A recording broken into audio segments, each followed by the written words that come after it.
Hi.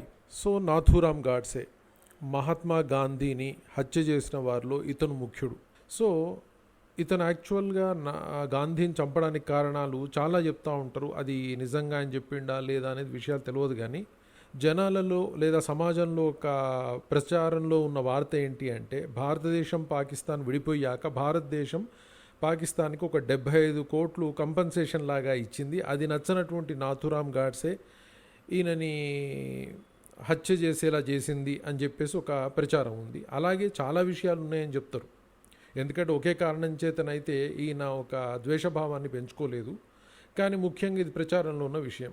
సరే, ఏదేమైనా ఈయన మహాత్మా గాంధీని హత్య చేసిన వారిలో ముఖ్యుడు. ఇతను మహారాష్ట్రలోని బారామతి పట్టణంలో జన్మించాడు. ఇతను మొదట్లో గాంధీ యొక్క అభిమాని. మొదటి నుంచి ఈయనకి ద్వేషభావం ఏం లేదు, ఈయన గాంధీ అభిమానే. కానీ తరువాత గాంధీ చేసే కార్యక్రమాలు, ఆ శాంతి ప్రయత్నాలు ఈయనకు నచ్చకపోవడం వల్ల ఈయన ఏం చేస్తారంటే తర్వాత హిందూ మహాసభలో చేరాడు.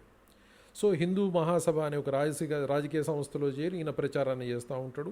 అలాగే ఆర్ఎస్ఎస్లో కూడా ఒక సభ్యుడిగానే ఉన్నాడు ఈయన.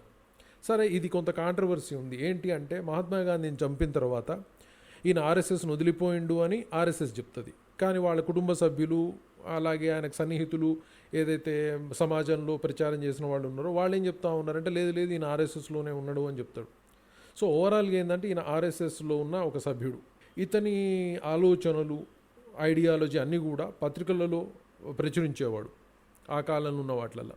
తర్వాత ఈయన ఒక్కడే కాదు, ఈయనకి మిత్రుడు ఒక ఆయన నారాయణ ఆప్టే అనే అతను కూడా ఉండేవాడు. సో నాథూరామ్ గాడ్సే, నారాయణ ఆప్టే ఇద్దరు కలిసి గాంధీని చంపాలని ఎన్నో ప్రయత్నాలు చేసిర్రు.